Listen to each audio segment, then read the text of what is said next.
Hello friends, good morning. നമ്മുടെ Kerala T V സീരിയലിലേക്ക് എല്ലാവർക്കും സ്വാഗതം. അങ്ങനത്തെ തൻ്റെ മകൾ തെറ്റ് മനസ്സിലാക്കി അമ്മയുടെ മുന്നിൽ വന്നു. അങ്ങനെ സുമിത്രയുമായി ശീതള സംസാരിച്ചു. താൻ പറഞ്ഞു കൊടുത്ത കാര്യങ്ങളെല്ലാം ശരിയാണെന്ന് മനസ്സിലാക്കി വന്ന മകളോട് ഇനി സൂക്ഷിക്കണമെന്നും ഇനിയിപ്പോൾ സച്ചിൻ എന്തൊക്കെ ചെയ്യുമെന്നൊന്നും അറിയില്ലെന്നുള്ള രീതിയിൽ തന്നെ സംസാരിച്ചു. ഇതേ സമയത്ത് മകളെ കണ്ടുപിടിക്കാനും മകളുടെ വീട്ടിലേക്ക് എത്താനുമായിട്ടുള്ള ഓട്ടപ്പാച്ചിലായിരുന്നു സിദ്ധു. അങ്ങനെ സുമിത്രയും അതുപോലെ ശീതളും തമ്മിൽ സംസാരിച്ചുകൊണ്ടിരുന്ന സമയത്താണ് സച്ചിൻ്റെ കോള് വരുന്നതും സച്ചിൻ ശീതളിനോട് എവിടെയാണെന്ന് ചോദിച്ചത്. അപ്പോൾ ഞാൻ മാർക്കറ്റിൽ വന്നതാണ്, ഇപ്പം തന്നെ വീട്ടിലേക്ക് വരും എന്ന് പറഞ്ഞു. സച്ചിൻ എവിടെയാണെന്ന് ചോദിച്ചപ്പോൾ ഞാൻ ഹോസ്പിറ്റലിലാണ് ഉള്ളത്, ഇപ്പം തന്നെ ഞാൻ വീട്ടിലേക്ക് വരുമെന്നും പറഞ്ഞു. അപ്പോൾ അങ്ങനെ പറഞ്ഞപ്പോൾ ശരിയെന്നും പറഞ്ഞു ഫോൺ കട്ട് ചെയ്തു. ഞാനിപ്പോൾ തന്നെ വന്നേക്കാമെന്നും പറഞ്ഞ് വേഗം ഫോണും കട്ട് ചെയ്ത് സുമിത്രയോട് വിവരം പറഞ്ഞിട്ട് ശീതൾ അവിടെ നിന്ന് ഇറങ്ങുക. അപ്പോൾ മോള് സൂക്ഷിക്കണം, എന്തെങ്കിലും പ്രശ്നം ഉണ്ടായാൽ മോൾ അമ്മയെ വിളിക്കണം എന്ന കാര്യവും പറഞ്ഞിട്ടാണ് സുമിത്ര ശീതളിനെ വിടുന്നത്. അപ്പോൾ ശീതൾ അങ്ങ് ഇറങ്ങിയ പുറകെ സുമിത്രയ്ക്ക് ഒരു കോള് വന്നു. അപ്പോൾ അത് കാരണം മോൾ ഇറങ്ങിയതോ മോള് പോയതോ ഒന്നും സുമിത്ര ശ്രദ്ധിച്ചില്ല. ശീതളാണെങ്കിൽ ഇങ്ങനെ പരിഭ്രമിച്ച് പേടിച്ച് വിറച്ച് ആ വീട്ടിൽ നിന്ന് കുറച്ചിങ്ങ് ഇറങ്ങി കഴിഞ്ഞപ്പോഴേക്കും സച്ചിൻ്റെ മുന്നിൽ പ്രത്യക്ഷപ്പെട്ടിരിക്കുന്നു. സച്ചിനെ കണ്ടപ്പോഴേക്കും നമ്മുടെ ശീതൾ ഞെട്ടിപ്പോയി. ഒട്ടും പ്രതീക്ഷിച്ചില്ല ശീതൾ ഈ സച്ചിനെ അവിടെ. അപ്പോൾ ഇങ്ങനെ വന്നു കഴിഞ്ഞപ്പോഴേക്കും സച്ചിൻ എന്ന് പറഞ്ഞ് വിളിച്ചപ്പോൾ എന്നെ ഇവിടെ ഒട്ടും പ്രതീക്ഷിച്ചില്ലല്ലേ എന്ന് ചോദിച്ച് സച്ചിൻ ഇങ്ങനെ ശീതളിനോട് ചോദിക്കാം. എന്നാ മാർക്കറ്റൊക്കെ ഇങ്ങോട്ട് മാറ്റിയതെന്നൊക്കെ ചോദിച്ചു. അത് പിന്നെ സച്ചിൻ, ഞാൻ വന്ന് നീ എന്നോട് കള്ളം പറയാനും തുടങ്ങിയല്ലേ എന്ന് ചോദിച്ചു. ഞാൻ കള്ളം പറഞ്ഞതൊന്നുമല്ല, ഞാൻ മാർക്കറ്റിൽ വന്ന വഴിക്ക് വെറുതെ അമ്മയ്ക്കരികിലേക്കൊന്ന് വന്നതാണെന്ന് പറഞ്ഞപ്പം എന്നിട്ട് നീ അമ്മയുടെ അടുത്താണെന്ന് പറയാതിരുന്നത്? അത് ഞാൻ ഇറങ്ങാൻ തുടങ്ങുമായിരുന്നു, അതുകൊണ്ട് പറയാത്തതാണെന്ന് പറഞ്ഞു. ശീതളെ, നീ എൻ്റെ മുന്നിൽ അഭിനയിക്കരുതെന്ന് പറഞ്ഞപ്പോൾ ഞാൻ സച്ചിൻ്റെ മുന്നിൽ അഭിനയിച്ചിട്ടൊന്നുമില്ല, ഞാനും തന്നെ സച്ചിൻ്റെ മുന്നിൽ അഭിനയിക്കുന്നതെന്ന് ചോദിച്ചുകൊണ്ട് പിണങ്ങിയ രീതിയിൽ നമ്മുടെ ശീതൾ ഇങ്ങനെ ഇറങ്ങിപ്പോരുന്നു, സച്ചിൻ്റെ വക വയ്ക്കാതെ. അപ്പോൾ സച്ചിൻ ശീതൾ എന്ന് പറഞ്ഞ് വിളിച്ചു. ശീതൾ ഇങ്ങനെ ഇറങ്ങിപ്പോരുക. നീ വന്ന് വണ്ടിയെ കയറാൻ പറഞ്ഞു പിന്നാലെ വന്നിട്ട്. ഞാൻ വരുന്നില്ല, ഞാൻ മാർക്കറ്റിലേക്ക് പോവാണെന്നല്ലേ പറഞ്ഞത്, ഞാൻ പോയി സാധനം വാങ്ങിച്ചിട്ട് വന്നേക്കാം, സച്ചിൻ പോയിക്കോളാൻ പറഞ്ഞു. നിന്നോട് ഞാൻ പറയുന്ന കാര്യം നീ അനുസരിച്ചാൽ മതിയെന്ന് പറഞ്ഞു. അങ്ങനെ ദേഷ്യപ്പെട്ടു. ഇല്ല സച്ചിൻ, ഞാൻ വരുന്നില്ലെന്ന് പറഞ്ഞപ്പോൾ നിന്നോട് വരാനല്ലേടി പറഞ്ഞത്, എന്നോട് കള്ളത്തരം പറഞ്ഞു നുണ പറഞ്ഞു ഓരോന്ന് കാട്ടി വെച്ചിട്ട് അവൾ ഇപ്പോൾ വലിയ ആള് കളിക്കുന്നു, വാടി ഇങ്ങോട്ടെന്നും പറഞ്ഞുകൊണ്ട് പിടിച്ചു വലിച്ചു വണ്ടിയിലേക്ക് കയറ്റുവാണ് ശീതളിന് ഈ സച്ചിൻ.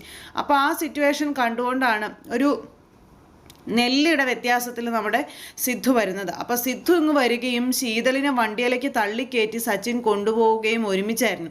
പെട്ടെന്ന് ഇത് കണ്ടതും നമ്മുടെ സിദ്ധു വണ്ടിയിൽ നിന്ന് ചാടി ഇറങ്ങി മോളെ ശീതളെ എന്ന് മറിച്ച് വിളിച്ച് ഓടിച്ചെന്നു. പക്ഷെ അപ്പോഴേക്കും സച്ചിൻ വണ്ടിയെടുത്ത് അങ്ങോട്ടേക്ക് പോയി. പക്ഷേ അവിടെ ഒരു വലിയ ട്വിസ്റ്റ് സംഭവിച്ചു. സുമിത്ര മരിച്ചുപോയി എന്നാണല്ലോ സിദ്ധു വിചാരിച്ച് വെച്ചിരിക്കുന്നത്. അപ്പോൾ ഈ ശീതളെ എന്ന് വിളിച്ച് സിദ്ധു വന്ന് നിന്നത് നമ്മുടെ സുമിത്രയുടെ വീടിൻ്റെ മുൻപിലാണ്.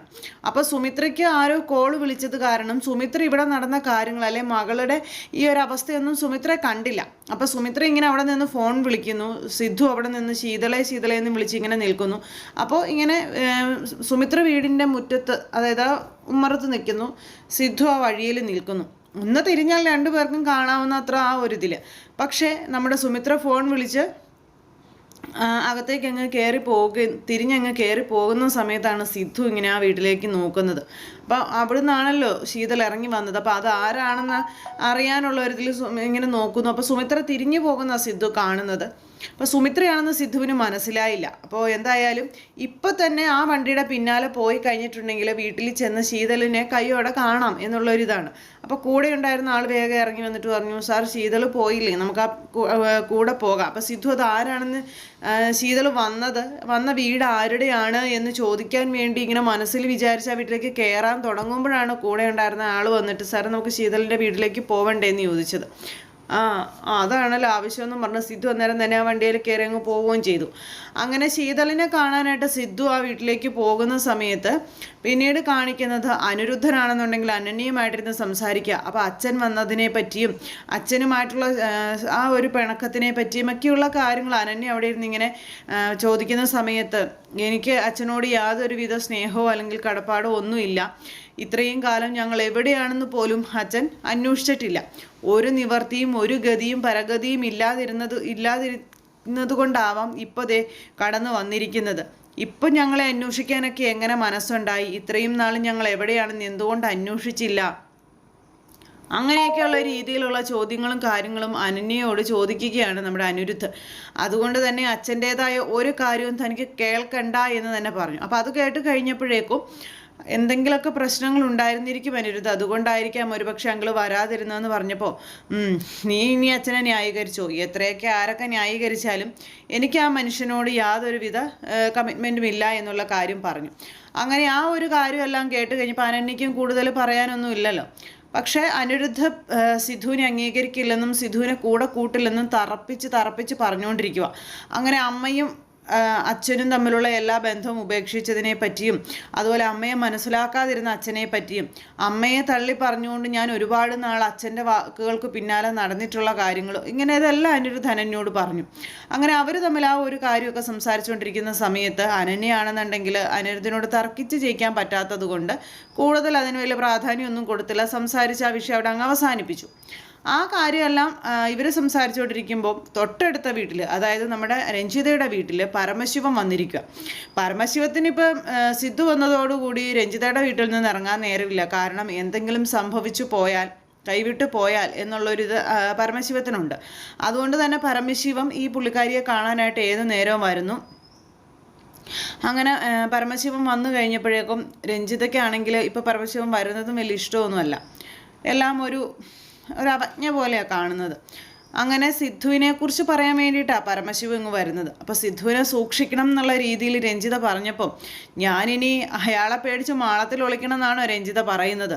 അതുമാത്രമല്ല, ശ്രീനിലയം എന്ത് വില കൊടുത്തും തട്ടിയെടുക്കും അല്ലെങ്കിൽ തിരിച്ചു പിടിക്കുമെന്നാണ് അയാൾ പറഞ്ഞിരിക്കുന്നത്. അയാൾ പറഞ്ഞാൽ എന്തെങ്കിലുമൊക്കെ കാര്യങ്ങൾ നടക്കുമോ അങ്ങനെയൊക്കെയുള്ള രീതിയിൽ ഒരു സൈഡിലൊരു പേടിയുള്ള രീതിയിൽ, അതല്ലെങ്കിൽ ശ്രീനിലയം കൈവിട്ട് പോകുമെന്നുള്ളൊരു പേടിയിൽ ഈ പരമശിവം രഞ്ജിതയോട് ഇതൊക്കെ അവതരിപ്പിക്കുന്നു. അപ്പോൾ ഇത് കേട്ട് കഴിഞ്ഞപ്പോൾ സിദ്ധാർത്ഥ് വന്നതോടുകൂടി പരമശിവത്തിന് പേടിയായെന്ന് തോന്നുന്നു. ഇനിയിപ്പോൾ എന്താ, തനിക്ക് വേണ്ടി സാക്ഷി പറയാൻ കോടതി മുഴുവൻ ഞാൻ കയറി ഇറങ്ങി നടക്കേണ്ടി വരുമോ എന്നും ചോദിച്ച് ഈ പരമശിവത്തിനെ കളിയാക്കുന്ന രീതിയിൽ രഞ്ജിത ചോദിച്ചു. അപ്പോൾ രഞ്ജിതയോട് പരമശിവം പറഞ്ഞത്, സാക്ഷി പറയേണ്ടി വന്നു കഴിഞ്ഞിട്ടുണ്ടെങ്കിൽ സാക്ഷി പറയണം. കാരണം രഞ്ജിത ഇന്ന് ഈ കനകസിംഹാസനത്തിൽ കയറി ഇരിക്കുന്നുണ്ടെങ്കിലേ അതിലൊരു കഷ്ടപ്പാട് ശരിക്കും ഈ പരമശിവത്തിനും ഉണ്ട്. അത് രഞ്ജിത മറന്നു പോകരുത്. ഞാനൊന്ന് വിരളം ഞൊടിച്ചാൽ തീരാവുന്ന കാര്യങ്ങളേ ഉള്ളൂ. അതുകൊണ്ട് എൻ്റെ കാര്യത്തിൽ ഞാൻ എങ്ങനെ രഞ്ജിതയെ സഹായിച്ചോ അതുപോലെ തന്നെ എൻ്റെ കാര്യത്തിലും രഞ്ജിത എന്നെ സഹായിച്ചിരിക്കണം. അത്രയ്ക്കൊന്നും രഞ്ജിതയ്ക്ക് പറ്റിയില്ലെങ്കിലും രഞ്ജിതയുടെ സഹായം എനിക്ക് കൂടിയേ തീരൂ എന്നൊക്കെ പറഞ്ഞ് രഞ്ജിതയെ പറഞ്ഞു പേടിപ്പിക്കുകയാണ് ചേട്ടൻ. അത് കേട്ട് കഴിഞ്ഞപ്പം സ്വന്തം സിംഹാസനം പോകുമെന്ന് കേട്ട് കഴിഞ്ഞപ്പോഴേക്കും രഞ്ജിതയ്ക്ക് ഒരു പേടിയായി. ഞാനൊരു തമാശ പറഞ്ഞതല്ലേ, തനിക്ക് എന്താവശ്യം വന്നാലും കട്ട സപ്പോർട്ടായിട്ട് ഞാൻ കൂടെ ഉണ്ടാവില്ലേ, പിന്നെ എന്താ പ്രശ്നമെന്ന് ചോദിച്ചു. അങ്ങനെ വേണം, അതാണ് വേണ്ടത് എന്നും പറഞ്ഞ് ഇങ്ങനെ ഡയലോഗുകൾ അവിടെ ഇറക്കുന്നു. എന്തായാലും രഞ്ജിതയ്ക്ക് അവിടെ പോയാലും ഇവിടെ പോയാലും എവിടെ പോയാലും തിരിച്ചടിയോട് തിരിച്ചടിയാണെന്നുള്ള കാര്യം 100% ഉറപ്പാണ്. കാരണം രഞ്ജിത അതുമാതിരി പണികളാണല്ലോ കാണിച്ചു വെച്ചിരിക്കുന്നത്. അങ്ങനെ നമ്മുടെ രഞ്ജിതയുടെ നിലനിൽപ്പിന് ഇപ്പോൾ ഭീഷണിയായിട്ട് പരമശിവൻ വന്നിരിക്കുന്നു, അതുപോലെ സുമിത്ര വന്നിരിക്കുന്നു, സിദ്ധു വന്നിരിക്കുന്നു. ഇപ്പോൾ ശത്രുക്കൾ രഞ്ജിതയ്ക്ക് കൂടി. രഞ്ജിതയുടെ കൂട്ടുകാരനായതുകൊണ്ടും തെമ്മാടിത്തരം കാണിച്ചതുകൊണ്ടും പരമശിവത്തിനും ആ ഒരു പാതയിലൂടെ പോവേണ്ട ഗതികേട് വന്നിരിക്കുന്നു.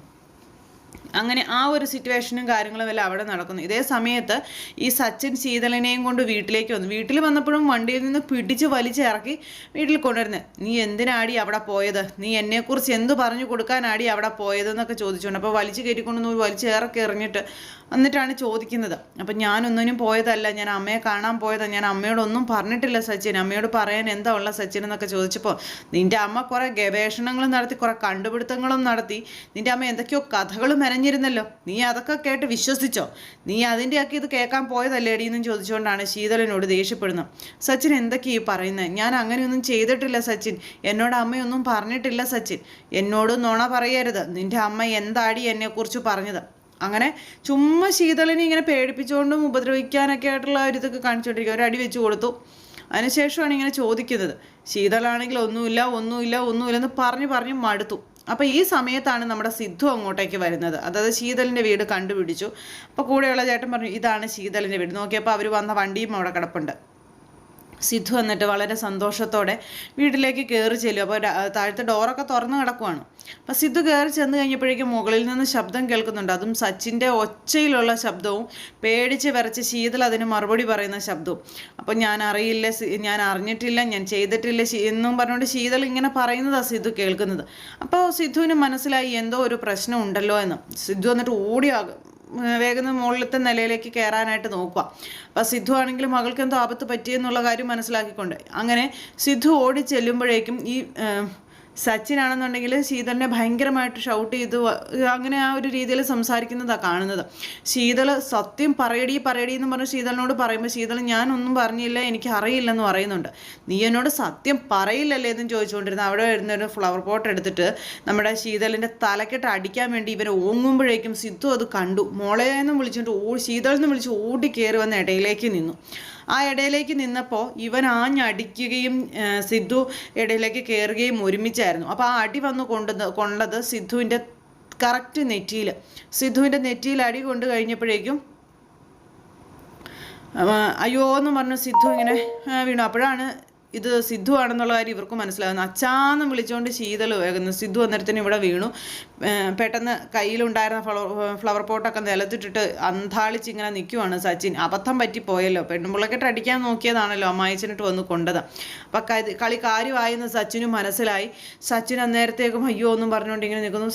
അച്ഛനെ ഹോസ്പിറ്റലിൽ കൊണ്ടുപോകണം സച്ചിൻ എന്ന് പറഞ്ഞുകൊണ്ട് ശീതൾ ഇങ്ങനെ പറഞ്ഞപ്പോൾ ഇവനൊന്ന് അമാന്തിച്ചു. പക്ഷേ ശീതൾ കിടന്ന് ബഹളം വെച്ചതുകൊണ്ട് ഇവൻ വേഗം തന്നെ ഹോസ്പിറ്റലിലേക്ക് കൊണ്ടുപോകുക. അപ്പോൾ അങ്ങനെ ഹോസ്പിറ്റലിലേക്ക് കൊണ്ടുപോകുന്നു. ശീതളാണ് ഭയങ്കര കരച്ചിൽ, അച്ചാന്ന് വിളിച്ചുകൊണ്ട്. സിദ്ധു ആണെന്നുണ്ടെങ്കിൽ വല്ലാത്തൊരു അവസ്ഥയിലാണല്ലോ. അപ്പോൾ സിദ്ധുവിനെ നോക്കി പുറത്ത് നിൽക്കുന്ന പുള്ളിക്കാരൻ ഇത് കണ്ടു. അപ്പോഴേക്കും സാർ എന്താണെന്ന് ചോദിച്ച് ഓടി ഇയാൾ വന്നപ്പോഴേക്കും ഇങ്ങനെ ഹോസ്പിറ്റലിലേക്ക് കൊണ്ടുപോകാൻ. അപ്പോൾ പിന്നെ കൂടുതൽ കാര്യങ്ങളൊന്നും സംസാരിക്കാനുള്ള ടൈം ഇല്ലല്ലോ. പെട്ടെന്ന് തന്നെ വാരിയെടുത്ത് ഹോസ്പിറ്റലിലേക്ക് കൊണ്ടുപോവുകയാണ്. അങ്ങനെ ഇവർ ഹോസ്പിറ്റലിലേക്ക് പോണ വഴിക്ക് നമ്മുടെ സുമിത്രയുടെ നമ്പറിലേക്ക്. അപ്പോൾ ശീതൾ വേഗം തന്നെ വേറെ ആരെങ്കിലും വേണമല്ലോ, വേഗം തന്നെ വിളിക്കാനൊക്കെ ആയിട്ട് തുടങ്ങുന്നുണ്ട്. പെട്ടെന്ന് തന്നെ ഹോസ്പിറ്റലിൽ എത്തി. എന്തായാലും ഹോസ്പിറ്റലിൽ കൊണ്ടുപോയി വേഗം ICUയിലേക്ക് കയറ്റി. അത് കഴിഞ്ഞപ്പോൾ സുമിത്രയുടെ നമ്പറിലേക്ക് വിളിക്കാനായിട്ട് തുടങ്ങുന്നു. അപ്പോൾ സുമിത്ര ഫോൺ കോൾ കഴിഞ്ഞിട്ട് ഫോൺ അവിടെ വെച്ചിട്ട് അങ്ങ് പോയതാണ്. അപ്പോൾ ഈ സമയത്താണ് ഈ കോള് വരുന്നത്. അപ്പോഴേക്കും നമ്മുടെ സരസ്വതി അമ്മയാണ് ആ കോള് കാണുന്നത്. സുമിത്രയുടെ ഫോണിലേക്ക് ശീതൾ വിളിച്ചത്. എന്തായാലും സരസ്വതി അമ്മ ഫോൺ എടുത്തപ്പോഴേക്കും ശീതൾ കാര്യങ്ങൾ പറയാനായിട്ട് ഇങ്ങനെ തുടങ്ങുന്നു. അപ്പോൾ അങ്ങനെയുള്ള ഒരു സിറ്റുവേഷനും കാര്യങ്ങളും ഒക്കെ കൂട്ടിയിണക്കിക്കൊണ്ടാണ് ഇന്നത്തെ നമ്മുടെ സൂപ്പർ ഹിറ്റ് കഥ വന്നിട്ടുള്ളത്. അപ്പോൾ എല്ലാവരും കാണണം, ആരും തന്നെ മിസ് ചെയ്ത് കളയരുത്. എല്ലാവർക്കും നല്ലൊരു ദിവസം ആശംസിക്കുകയാണ്. എല്ലാവരുടെ സപ്പോർട്ടിനും സ്നേഹത്തിനും ഒരുപാട് നന്ദി അറിയിക്കുന്നു. സൂപ്പർ ഹിറ്റ് കഥയുമായി കാണുന്നത് വരെ എല്ലാവർക്കും നന്ദി. See again, take care, by.